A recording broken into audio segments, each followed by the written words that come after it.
Hi, my name's James. James Loves Games. Good morning. It is Tuesday, August 29th, 2023. Can you believe it's 2023? Doesn't that sound so futuristic? We're living in the future, y'all. Isn't it amazing? What's up, everybody? Happy Sea of Stars release day. I'll throw that out one more time for Happy Sea of Stars release day. I'm so excited to play Sea of Stars tonight, y'all. Truth be told, I've made it to the big times, y'all. I'm officially one of them. I'm one of those people. I got my own free review copy of Sea of Stars from the developers. Isn't it amazing? It is. Oh. Yay. Maybe a womp womp for them. Joke's on them, but no, they were having some kind of, they put it out there. They said, "Hey, content creators, let us know if you'd like a review copy of the game." And so I threw my hat in that ring, and here we are. I got it actually last night. And what's funny is, like, I got an email from somebody at this PR firm that said, you'll get your review on the 28th, or you'll get your review copy on the 28th, like a code for whatever system you like. And I was like, okay, the 28th, that's the day before it comes out. It's like, that's okay. I could probably download it in the morning, maybe have a little chance to play it a little bit throughout the day, and then, be ahead of the pack at least a little bit. And I think I got the email last night at 8 p.m. So, and I was looking through the terms, and it had all this like NDA stuff, and it was like, you can't really like post or stream or put anything out there before 11 p.m. I'm like, wow, I got 3 hours to put something together here. But still, thank you very much to shoot. Wow, I'm just so terrible at this. I'm like, Insomniac Games? No, it's not Insomniac Games. Sabotage Studio. So thank you very much, Sabotage Studio, for providing me with that free copy of Sea of Stars. I'm going to be streaming it for the very first time tonight at 8:30. I'm super excited, y'all. I've been waiting for this game for forever and a day. And I bet it's been forever and a day since you've heard that phrase. But I'm super pumped. I'm a big 16-bit era JRPG fan. I played the demo all the way through twice. And as somebody who hates like doing the same thing over and over again, this game it's legit. So I'm excited, y'all. Tune in tonight for the birth of maybe the game of the year for me. We'll see. But anyway, I'm not here to talk about Sea of Stars. I'm done with my spiel. I have one more housekeeping thing. I posted a poll on the James Loves Games community page at YouTube, which always be sure and check out the community page, James Loves Games. I'm posting stuff. I posted a weekday update, an update weekday, a weekly update. Learn to talk if you're going to do a podcast.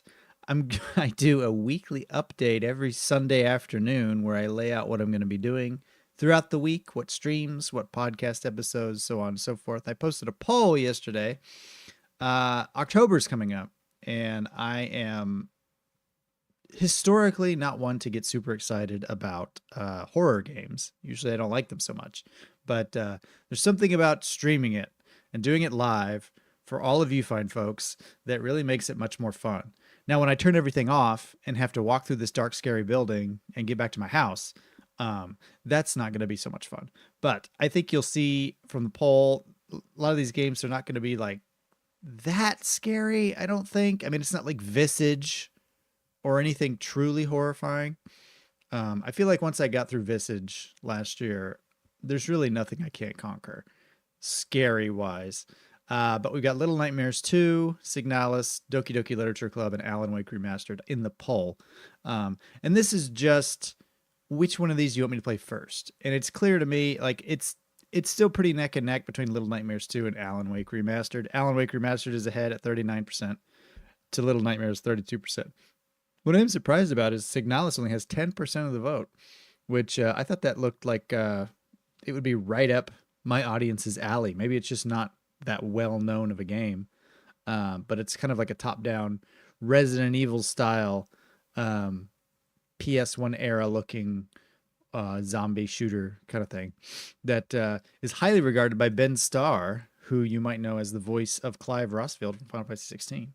He said that was one of his 3 favorite games this year, as of a couple months ago. So I don't know, but you know, they're all good choices. I'm gonna try to get to all of them in the month of October. I've got like, you know, 35 to 40 streaming hours available per month. So I could probably get to all these. They're not very long games. I think Alan Wake's the longest at 10 hours. So I should be able to get through all of them. So don't fret if your pick isn't at the top of the poll. If it's not leading, I'll probably get to all of them and maybe a little bit more of something else. We'll see. But anyway, check out the poll if you haven't voted on that. But I'm not here to talk about Sea of Stars or Signalis or Alan Wake or any of that stuff. Today I'm here to talk about The Witcher. You're a Witcher, Harry. Specifically Thronebreaker, a game from CD Projekt Red that came out, I think, 2018. So I'm digging deep with this one, but I didn't really get into The Witcher until a little bit after that. To give you a little bit of my Witcher history, I did play, the first Witcher game I played was The Witcher 2, which Assassins of Kings, which I really enjoyed. I didn't know anything about the world or anything. I got it on Steam sale for like $5, and I thought, why not? Back in like 2015, maybe. And I thoroughly enjoyed it. I played through all of it, no problems. And when the third one came out, I played it for a bit on the Xbox One, I believe it was the Xbox One. And I quickly got sucked into Gwent and lost all sense of finishing the game. I just wanted to get more Gwent cards, and I got distracted by other things, and then I abandoned it. But recently, you know, as of about a year ago, I got back into the Witcher series. I started reading the books, and I really started to appreciate the lore and the story and the world of The Witcher, which I think is my favorite thing about the Witcher series as a whole. You know, I would put it up there as far as like fantasy realms that I really enjoy. I would put it up there with George R.R. Martin's A Song of Ice and Fire, the Game of Thrones setting. I might even like the Witcher world better. It might be more interesting to me. They're kind of neck and neck, but I really love the world. It's my favorite aspect of the whole series of games and books and things, and the characters as well. It's just very intriguing to me, and it's very well put together and interesting. So with that in mind, I also played Gwent, the standalone Gwent card game on PC a little bit back in the day, but I didn't really like the gotcha, you know, aspects, you know, where you pay for extra cards and things like that. I don't dig that kind of thing. I think if it were a real card game, like I'd be down with that. But there's no real Gwent card game. At least I don't think so.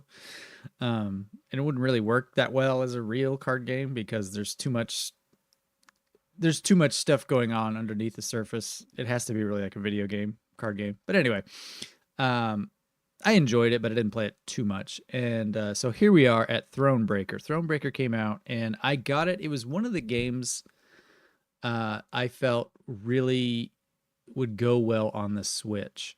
And so I got it on the Switch, and I played it for about 8 hours one spring. In May, I usually travel a lot for work, back and forth between Oklahoma and New York. And so I played it a bit on some of those trips, but got distracted by other things. I got a PS5 along the way, and so, you know, there went, you know, my Switch collecting dust all of a sudden. But I got back to it earlier this year. I went back to New York and jumped back into the game. Had to start over because I didn't remember who was who and what was what. But I'm so glad I did because this was really, really a good game for me personally. And I have to kind of give some caveats and disclaimers and things like that. This game is not for everybody, and I recognize that right away.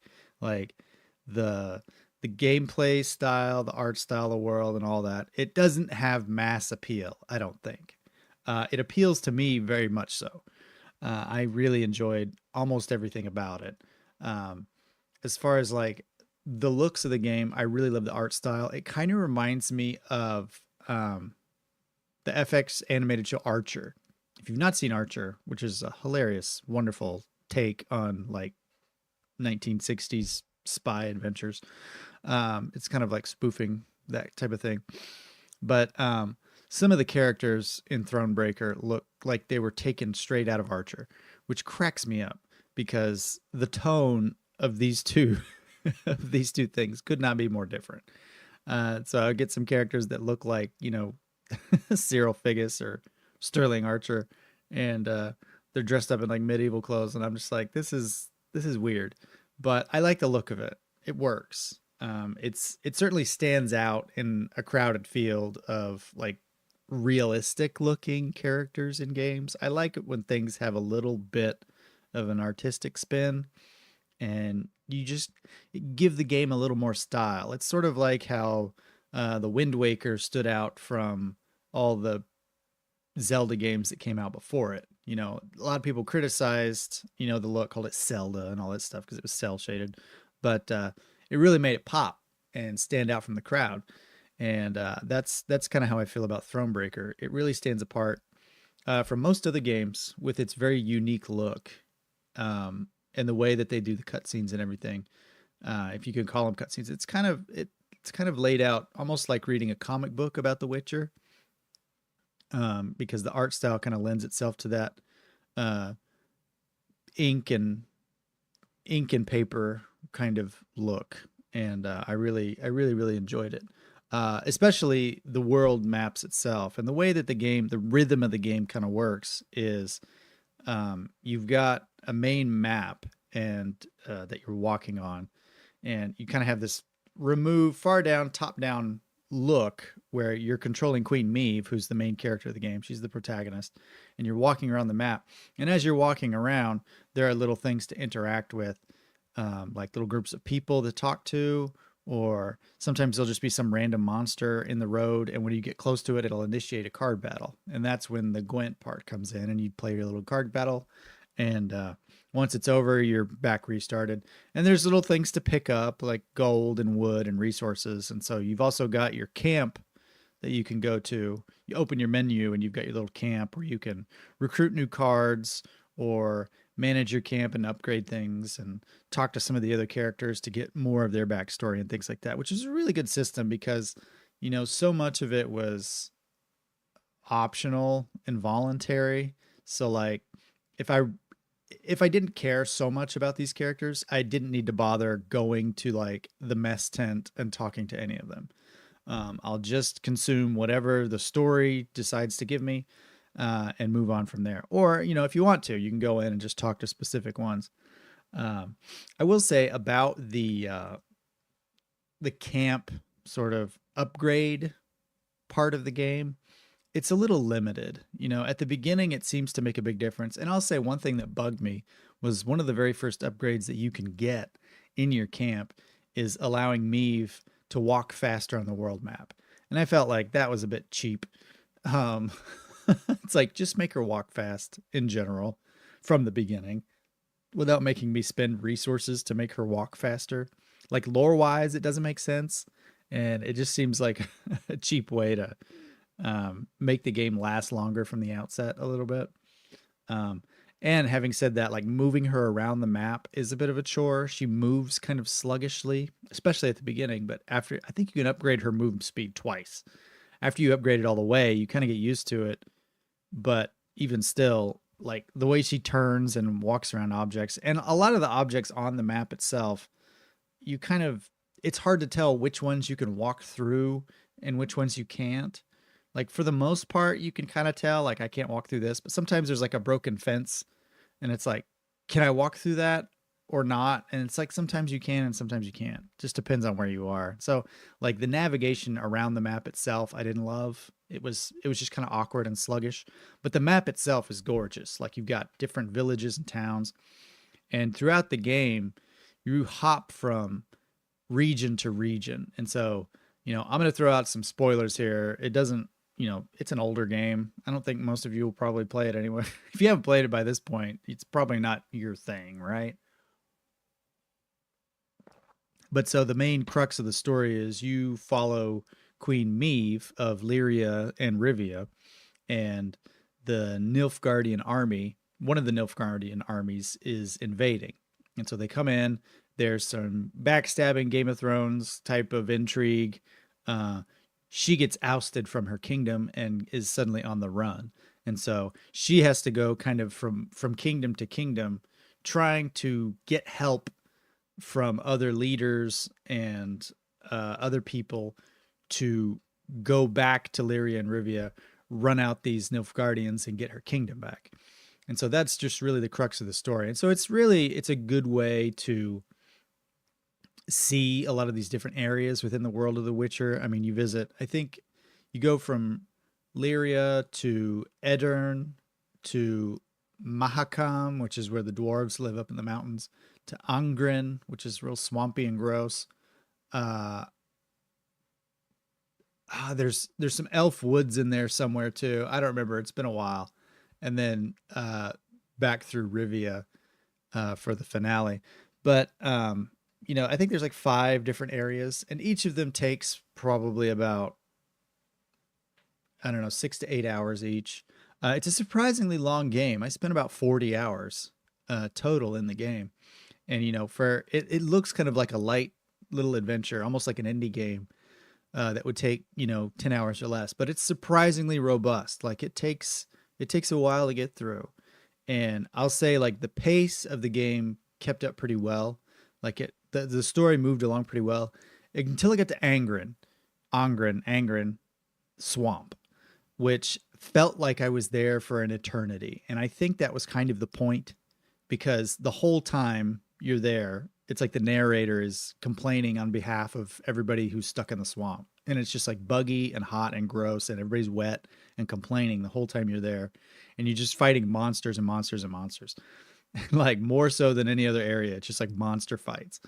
And which I like the monster fights, but by the end of it, I'm just like, I'm so sick of this swamp. It's just so depressing. Like, get me out of here. I want to see some beautiful like countryside landscapes and stuff like that. I want to fight some Nilfgaardians again. Like, I'm so sick of fighting swamp monsters. So that was one thing about it. As for the gameplay itself, for the actual Gwent card gameplay, it's similar to Gwent, but it's slightly different. And one thing that kind of bugs me, I'll say this: if you compare Gwent from The Witcher 3 as a side game, Gwent the standalone game, and the sort of Gwent that's available in Thronebreaker, they all three they play very differently, and then to the point they have like different rules almost. And so that's kind of irritating, because it's like, which Gwent do you prefer? And I wish they had sort of like a more unified Gwent playstyle. But it seems like, they had Gwent in The Witcher 3, and then they were like, well, let's make it its own game, but let's tweak things a little bit, make it slightly different. And then for Thronebreaker, they changed quite a bit. Like, whereas in Gwent, you traditionally have 3 rows of cards per side. In Thronebreaker, you've only got 2. In Gwent, the 3 rows, it's like infantry, ranged, and then artillery. And so you can only place, each card has to be designated to one of these rows, and you can only play it on that row. And you have attacks that specifically deal damage or effects to specific rows. Whereas in this one, troop placement doesn't really matter so much. It's just you got 2 rows, and you can place any card on any row, on either row, I should say. And so it takes a bit of the complexity out of the game and the nuance, and really kind of simplifies it, which, it could be good, could be bad. It was okay. I got used to it after a while, but I think if you hop between Gwent versions, it can be a little jarring trying to get used to the rhythm. The basic rules are the same. It's like you got 2 rounds, best 2 out of 3 rounds wins. and whoever has the most points at the end of each round wins the round. Points like on the board. But I felt like in this version of Gwent more than the others, there's a focus on attacking and doing damage to the other player's cards, as opposed to just putting them down there and seeing, like, getting higher numbers, if that makes sense. It's like, I want to reduce your card numbers through like card attacks and combos rather than like just placing more cards down on the table. It seemed like a more aggressive style of Gwent than the other Gwent games. Which again, it's fine. It's not, I can't really say it's better or worse. I think I preferred the original Gwent from The Witcher 3 as a side game. That was probably my favorite version of Gwent. But this one, it's still fun. It's still Gwent. It's just a little simplified. And also, in addition to the regular battles, they've got puzzle battles. So sometimes you'll come across something and it's kind of like a gimmick battle or a /story battle, where they'll give you specific cards. You don't use your regular deck, and there's a specific task that you have to undertake. Like one early on in the game, there's a rock slide. And so you've got to, there's rocks in the enemy rows, and you've got to do what you can using the attacks that you have with the cards that you have to destroy the rocks before they make it down. So like every turn they'll go down a row, and you got to stop them from getting to the very bottom. And there's like a specific order that you have to attack these rocks in so that they get disintegrated before they make it to the bottom row. And so little things like that. I would say like 50-50. Some of those puzzles are really fun and engaging, and the other half are just like ridiculous. They're either ridiculously challenging or ridiculously easy. Some of them were just like, first try I got through in 30 seconds, and it was like, this wasn't even a puzzle. This was just a waste of time. And some of them, there were 2 or 3 I had to look up online because they were so frustrating and I had no idea what I was supposed to do. So maybe like the difficulty fun factor gap on some of the puzzle battles was a bit wide.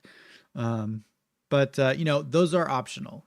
A lot of the times you can see those coming, and you can choose to go around them. So like when you have the map open, like when you're walking around and you can't really see, you can see like maybe little enemy units on the screen, but when you open up your actual game map, which are very beautifully illustrated, they look like medieval maps. Kind of reminds me of the map from Kingdom Come Deliverance. So, but really beautifully illustrated. But you can send out scouts. You can spend money to send out scouts, and they'll put more markers on the map so you can see sort of things that you can interact with. And so you can kind of see these things coming. So if there's a bunch of puzzle battles and you just don't want to do it, you can find a way to walk around them for the most part. Some of them are unavoidable, but I think most of them you can skip. Let's see. But the card gameplay is really fun. Like if you like Gwent, you'll like this. It's very similar. There's still a lot of strategy. There's a lot of deck building that goes into it. I will say about the deck building itself, there's, because it's all story related, you're playing as Meve in control of Lyria and Rivia.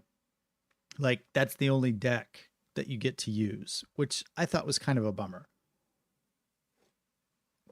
Because one of the things I really liked about Gwent was being able to build multiple decks with different factions. And so like you could make a monster deck, you can make a Nilfgaard deck, you can make a Skellige deck, you can make a Lyria deck. And so to be limited to one faction was kind of a bummer. You do gain other cards from other sort of countries and factions as you progress through the game. So like when you get to Mahakam and you deal with all the dwarves, you start to get more dwarf units in your deck that become available. And so you can modify your deck to sort of suit your taste a little bit. You're not getting like a full dwarf/elf deck, but you're getting a couple of different kinds of cards that you can use to enhance the deck that you have. Likewise, you get some Skellige raiders later on in the game. Uh, but I found for the most part the Lyria Rivia cards were my favorite, were the best that I found. Obviously, you can't use any Nilfgaard cards because you're fighting Nilfgaard the whole game, and same goes with monsters.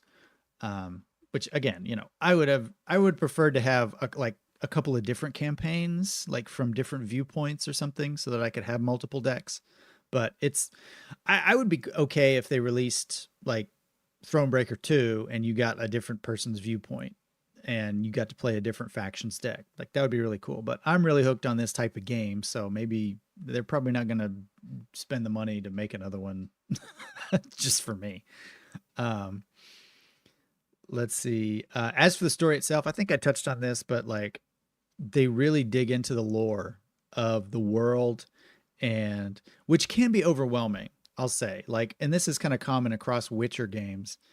Like, it's a big world with lots of moving pieces, lots of nations. It helps a lot to sort of have a foundation and a foundational knowledge of the world, just so that you can wrap your head around who these people are, who the players are, and where they are. It helps to have a map of what's going on and some backstory. This game in particular would have been really nice to have something like the active lore from Final Fantasy 16, where you just if somebody's talking or on the screen, you can press a button and the key players show up, and you can read a little backstory, like who's this guy again? What is this country again?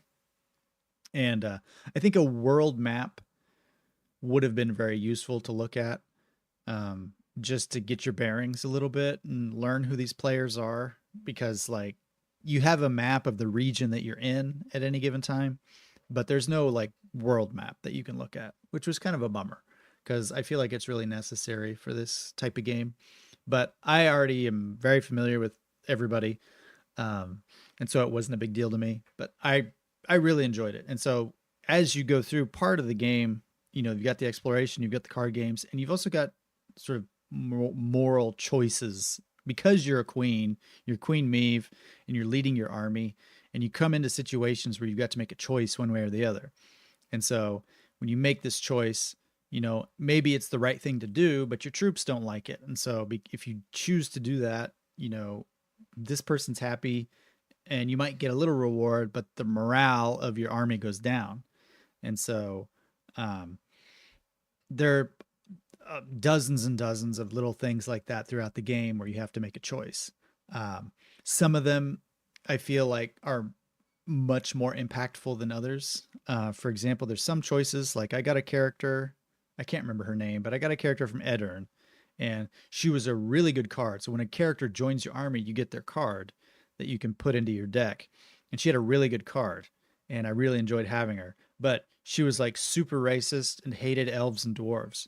And so she went against what I said, and like we like saved a bunch of elves or something from raiders or something like that. I don't remember what happened. And this lady went and just like murdered them all in the night and said, "Oh, they're elf scum, so they don't deserve to live."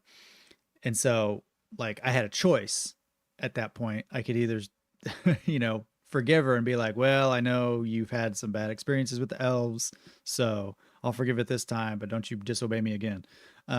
Or it could be like, "Wow, you totally murdered innocent people. Get out of here." And so when you make that choice, you lose the card, which is what happened to me, because I was kind of mad just as the player. Like, I told you to do something. I'm the queen. You listen to me. And so the card, she just left, and I never got to see her again.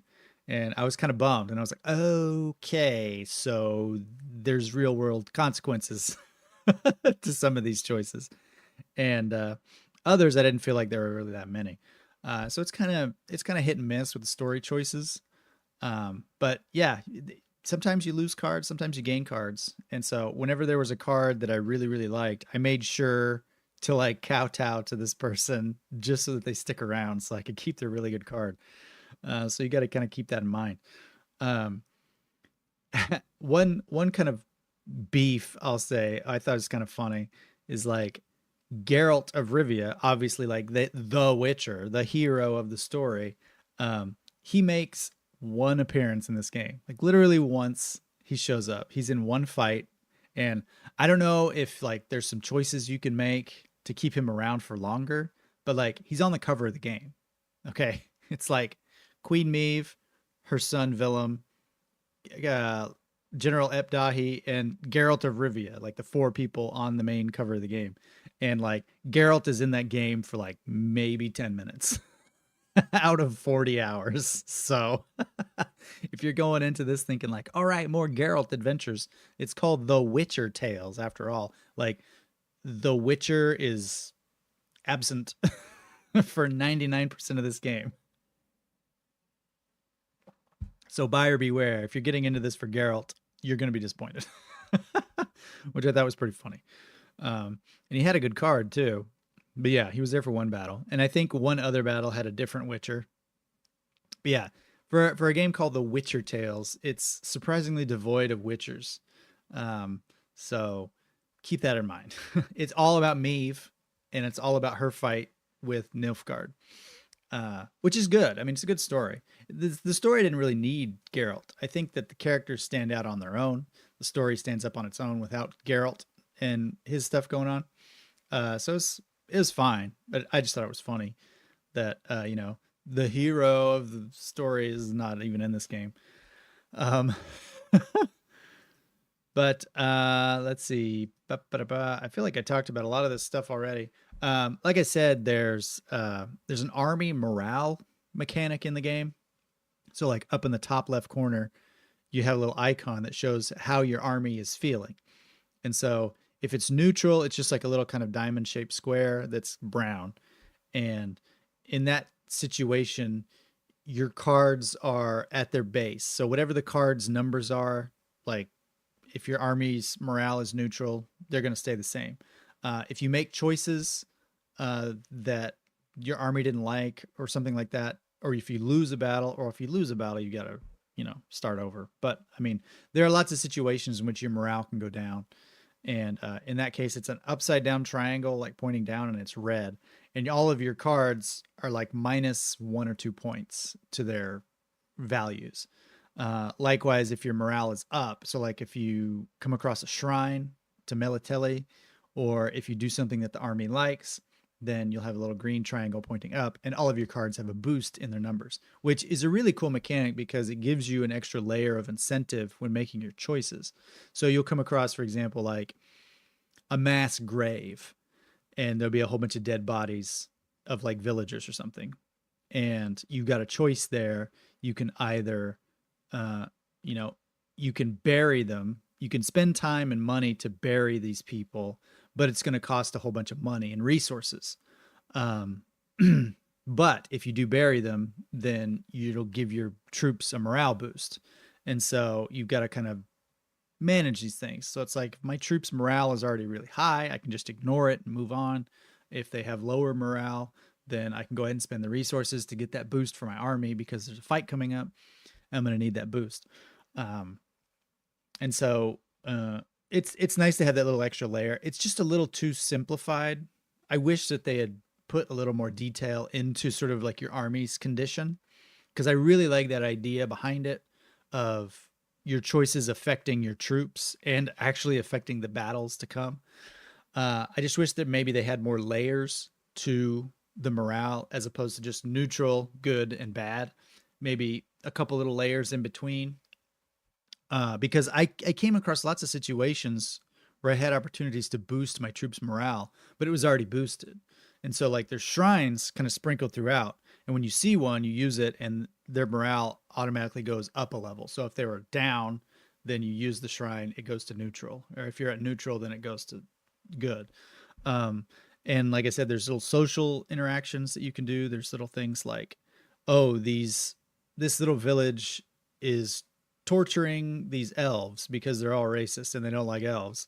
And so what do? Do you intervene and punish the villagers for torturing these people? In which case maybe the troops don't like that so much because they're, locals, or, do you do the right thing? Or, morality choices like that. And so there are ways to make the morality of the troops go up and down that way. But like I said, it's kind of oversimplified. And I found lots of times my my troops were boosted, like their morale was good, and I kept getting these other opportunities to boost their morale, and it was like it's already up. Like I want to bury these people, but their morale is already up. So like, what's the point? I'm just spending money on it for nothing. And so maybe a little bit more detail in that regard would have given it more depth. But I like the concept behind it.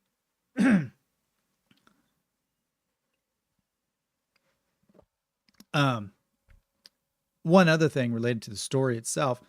Um, so it's all narrated. So the whole game is voiced by a whole cast of characters, and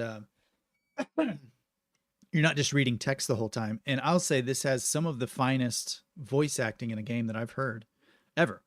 Like it was really, really good. Right up there with The Witcher.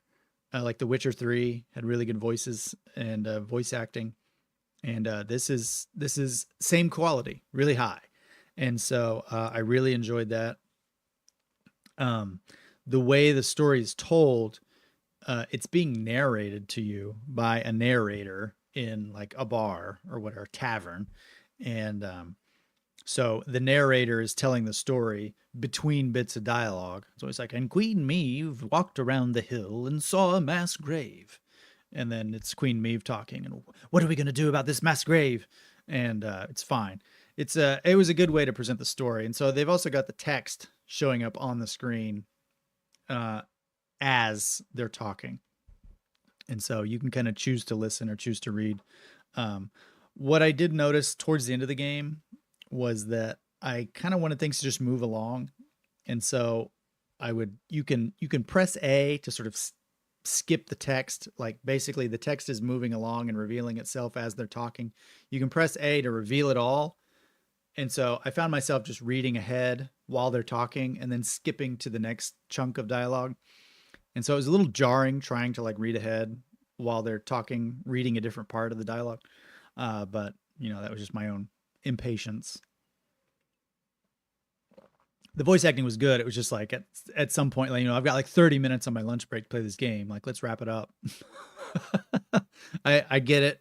I get what we're going for here with dialogue. So I just want to read it at my own pace sometimes. And so that was a bit of a thing, but not too much of a big deal. But the voices themselves were really, really good. In particular, the actress who played Queen Maeve, like she did a fantastic job. I would definitely like if they made a Thronebreaker 2 that followed Geralt around. I think it would be amazing. I would definitely play it. But again, I'm a sucker for the world of The Witcher and Gwent as a card game. So, I mean, this was really right up my alley. It was a no-brainer. It was basically like everything I loved about The Witcher 3, like the world and Gwent wrapped into one. So, I didn't love the combat of The Witcher 3. It was okay. I felt like that was the weakest part of the game. But for me, my favorite things were definitely the environment itself and the lore and Gwent. Like I'm obsessed with Gwent. I just love it so much. One final bit of thing is the game originally released on PC. I played it on the Switch, like I said, because I feel like that system is really perfect for this type of game. It's not too like graphically demanding to really slow the system down. But it lends itself well to being portable and mobile.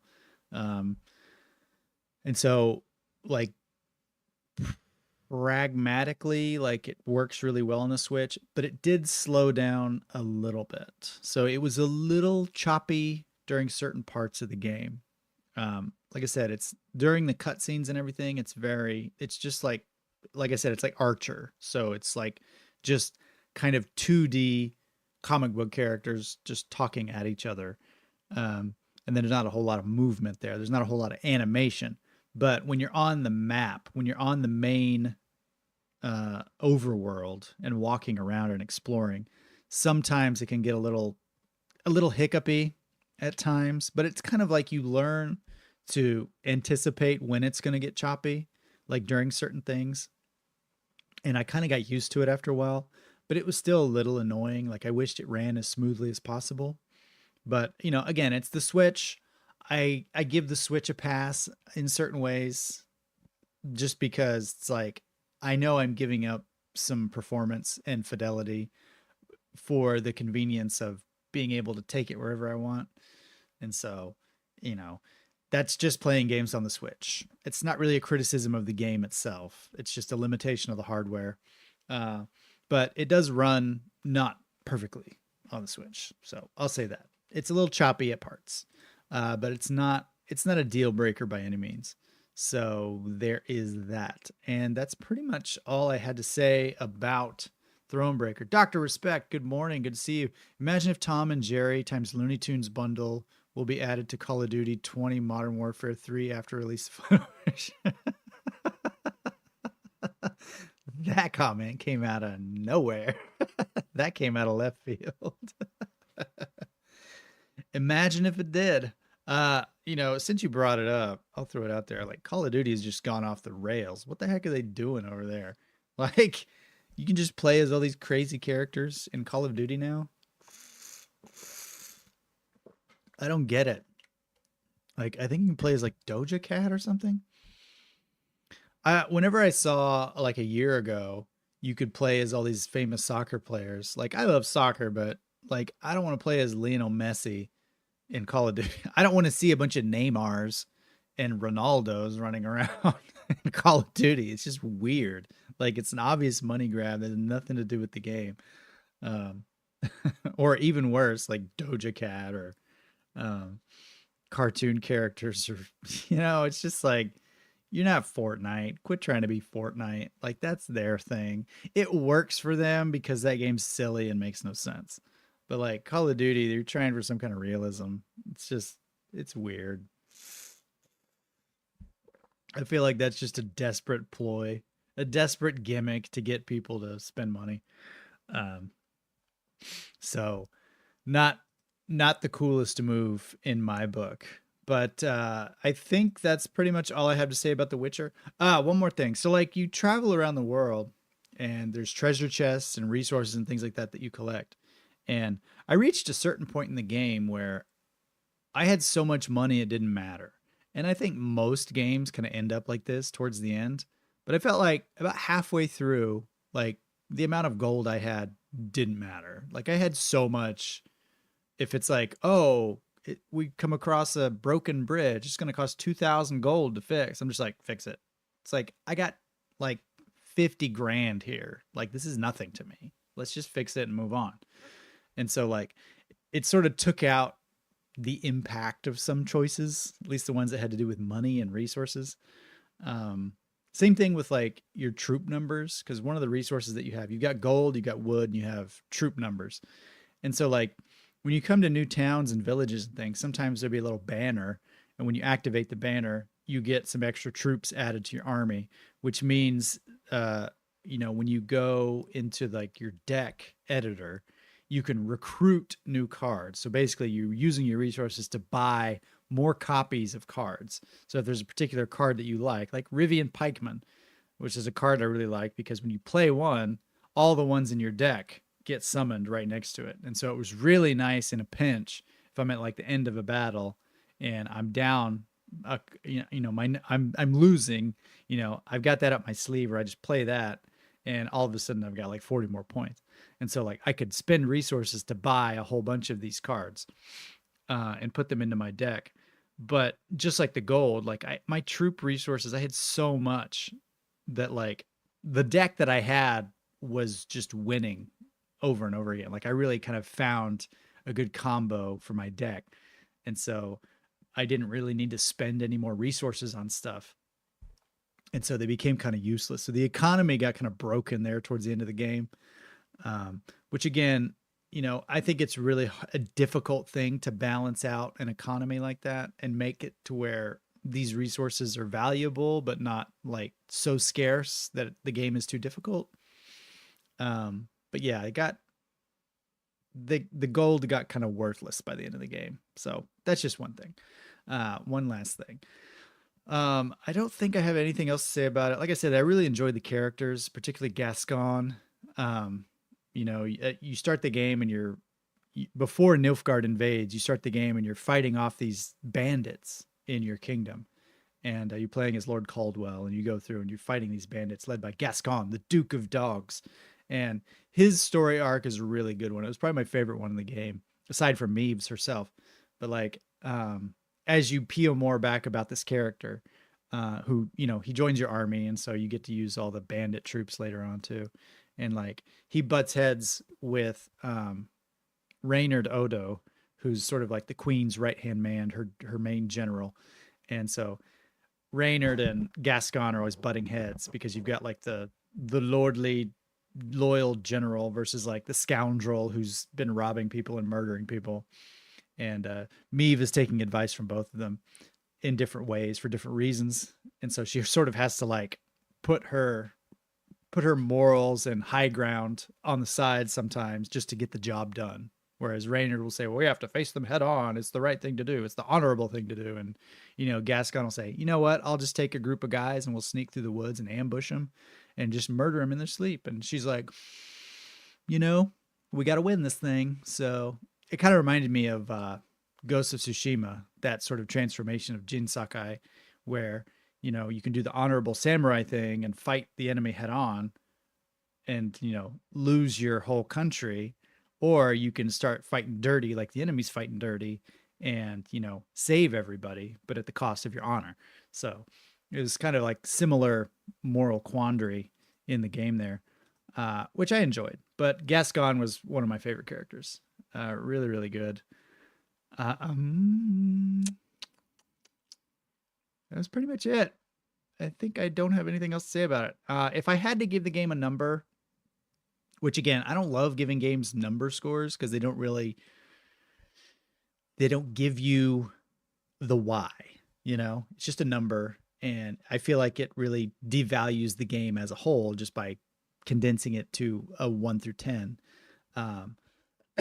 But since you all have already heard my reasonings and things like that, for me personally, I would probably give it like an 8 out of 10. I really enjoyed it. I would play another one. I would still complain about a lot of the faults in the game. It's not perfect. I wish it were the original form of Gwent as opposed to this sort of streamlined, simplified version. You know, but it's still really, really fun. And I'm really ultimately here for the story because I love the world of The Witcher, probably more than an ordinary person does, which is why I like this game so much. But you know, I'm here for the story, and the gameplay is fun. But you know, like I said, after a while, my deck just got so OP, where it was like every fight I'm just dominating. Like I said, there were a couple of story battles and puzzle battles where it's just like I have no idea how I'm going to beat this. And there was 1 or 2 story battles even where I had to completely change my deck up, and I had to just redo everything just for this specific battle, and then readjust everything back, which is fine. You know, I don't have a problem with that. But there were some where like the same strategy is not going to work on every boss fight. So you do have to mix things up a bit, but I feel like in that instance, it would be nice to have customizable decks, you know, which I didn't see any options for that. That could have been something that was available, but I don't think it was. So it would have been nice to say like, okay, I got deck 1 here. I've got deck 2 here. This one is more for, you know, doing damage to like singular foes. And this one is more good for, you know, getting my numbers up higher. You know, it would have been nice to have that option as opposed to like having to go in and manually change everything and then change it all back after the fight. But it happened so few times, it wasn't really an issue, but it was just one little thing. So CD Projekt Red, those of you who are obviously going to be watching this video, please make another Thronebreaker type Gwent based game and take all of this to heart, all of my criticisms to heart, and make some tweaks here and there. And I would love to play a game like this again. The soundtrack was also really good, in keeping with the Witcher tradition. the music and everything, it really has that same flavor. It's that kind of like Eastern European folksy kind of kind of kind of music, you know. women screaming and wailing and, pirate musical instruments playing in the background. But it was good. It worked. I enjoyed it. It certainly evokes a certain kind of flavor. But there you have it. That's it. I I don't have anything to say about that. That's all I have to say about that. The Thronebreaker. The Thronebreaker. So yeah, it was a good game. I'd give it an 8 out of 10. Not quite a 9. Because of the flaws and things like that, but really, really good. I think if you want like a really robust visual novel style of game, it works really well. And if you really love Gwent, if you like I said at the very beginning, if you like The Witcher story, and if you like Gwent, you will like this game, guaranteed. And that was really my favorite things, my favorite aspects of The Witcher 3 Wild Hunt, which I need to go back and beat. I think 3 times now I've started The Witcher 3 and stopped partway through because I was playing other games. So yeah, I need to finally jump in and finish that one before it's too late. It's already getting to the point where that game is starting to feel a little dated. I mean, it's almost 10 years old now. I think it's what, 7 years old, 8 years old. I think it came out in 2016. 7 years old. Yeah. So even with the updated version, even with the remastered version on PS5, it feels old, especially the combat. So I need to wrap that one up while it's still fun to play before it gets too frustrating. But anyway, what do you guys think? What is, for those of you that have played this game, I don't even know. Like, this is such a specific, like, old game review. It's like 2023, 18, 19, 20, 20. This game itself is 5 years old. So it's like, this is how I do things. This is why my channel doesn't grow. Because I'll review a game at 6:30 in the morning that's 5 years old that really not that many people played in the first place. So, but this is what I wanted to talk about. So here we are. I've been waiting to beat this game. It's been bottlenecking all of my progress on my Switch games, just because whenever I turn on my Switch, I see Thronebreaker there and I'm just like, I need to beat that one. It's driving me crazy. But let's talk for just a minute before I say goodbye about some games I want to play coming up. Obviously tonight, again, be sure and tune in tonight, 8 o'clock. We're starting Sea of Stars, and I'm so excited. This might be 2 hours. This might be 3 hours. We'll see if I can pull myself away from it. I'm very excited for it, so please tune in for that. It's going to be a good time. For Spooktober, I've got those 4 games I mentioned earlier. Little Nightmares 2, Signalis, Doki Doki Literature Club, and Alan Wake Remastered are ones that I'm definitely going to get to. But if I can get through all of those, I have some others, maybe some lesser known ones that I saw were pretty highly regarded as horror games go. Anatomy on PC, Stories Untold on PS5, Layers of Fear, which I've heard is pretty good, scary, on PS5. System Shock 2, which I probably won't get to that one. It's more sci-fi than horror, but it's, it kind of rides that line between the two. Dead Space remake for PS5, Soma for PS5, Scorn for PS5, which I don't even know if that's out yet, and Silent Hill 2 remake for PS5. And again, I noted in the poll, like, if Silent Hill 2 comes out before Halloween, like, all these are going out the window and I'm playing Silent Hill 2, just so you know, because that would definitely take priority. Amidst all of that, amongst and amidst all of that, where is it? It's not on my list for some reason. Lords of the Fallen also comes out in October, and it does look pretty spooky, but I really want to get into like super scary stuff, and it looks more like it's scary in that the boss might kill me. Not really. It's scary in that I'm afraid to walk home at night after playing it. So I might wait on Lords of the Fallen. That might be a November game. We'll see. Spider-Man's definitely going to have to wait. Spider-Man's going to have to get in line. Sorry, Spidey.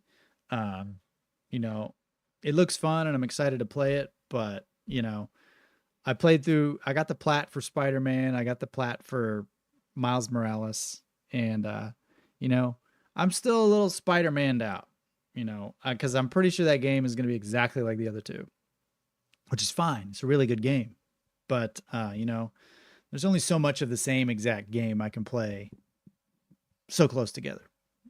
So there's that. But you know, it's going to be good. I'll get it eventually, but it's not going to be a day one for me. We've also got coming soon. I mean, Baldur's Gate 3 comes out this weekend. Holy cow. The second, is that a Saturday? That can't be right. No, it comes out the 6th. Why do I have the 2nd on there? It comes out next Wednesday. I don't know why I had September 2nd. It's my daughter's birthday. Lies of P also comes out September 19th.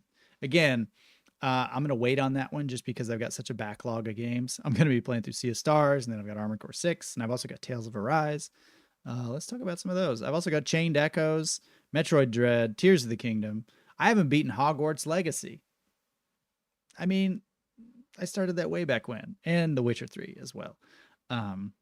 I've also got some other ones that I haven't started. Like I said, Tales of Arise, Scarlet Nexus, which I may or may not get into, Shin Megami Tensei 5, which again, I may or may not get into here, as well as a kind of lesser known indie title on the Switch called Citizen Sleeper, which looks pretty interesting. That might be a one and done kind of streamer, but it's a shorter game at about 8 hours.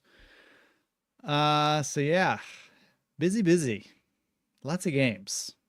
I don't know what I'm going to do. Super Mario Brothers Wonder also comes out in October. I'll definitely be getting that one and playing it with my family.